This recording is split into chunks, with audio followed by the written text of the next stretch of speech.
Народная мудрость безошибочна. И тут все логично.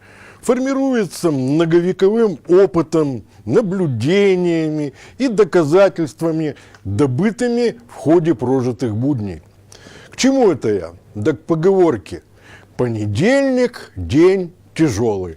Вспомнил о ней, прочитав информацию пресс-службы Национального банка Украины, НБУ сокращенно, о состоявшемся в понедельник, 2 февраля 2015 года совещании, куда были приглашены руководители 40 крупнейших банков. Начну с главного, с выступления главы НБУ Валерии Гонтаревой, выделяя ключевые слова первого банкира страны. Мы выступаем за прозрачную политику курсообразования и переход к рыночным механизмам курсообразования.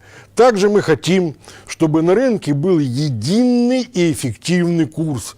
Главным внедрением монетарной политики регулятора является продолжение использования системы гибкого обменного курса.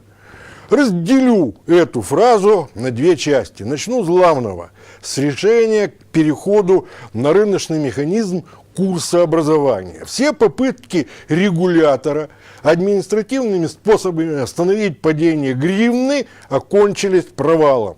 Резервный банк устанавливал один курс, обязывающий, вероятно, убедить правительство и президента в авторитете регулятора, а окружающая действительность опрокидывала эти уверения фактами бытия.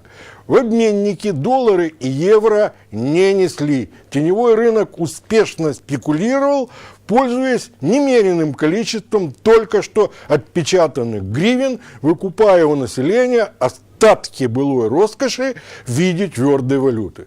В этих условиях страдали и коммерческие банки, и регулятор. Первые по причине иссякнувшего источника получения валюты, второй из-за утопичности нововведения в виде налога на покупку населения валюты в обменниках.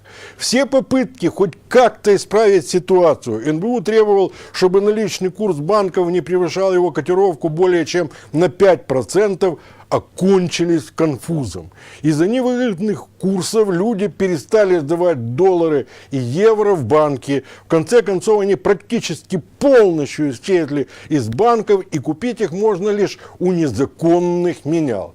Теперь перехожу ко второй части выступления Валерии Гонтаревой. Это о том, что будет продолжено использование системы гибкого обменного курса. Судя по информации из разных источников, с четверга, 5 февраля 2015 года, НБУ намерен прекратить проведение валютных аукционов по продаже доллара и ежедневный расчет индикативного курса. Если это правда, а до четверга времени всего ничего, то все мы станем свидетелями очередного лукавства со стороны Национального банка. Ибо для работы озвученной системы у регулятора нет главного – приличного запаса золотовалютного резерва. Словом, надо готовить себя к тому, что должно было наблюдаться изначально. Твердая валюта отпускается в свободное плавание и прекратит свой рост только в случае, когда заработают реформы, а Резервный банк получит от международных финансовых институтов серьезные кредиты. Но эти два положения крепко увязаны между собой.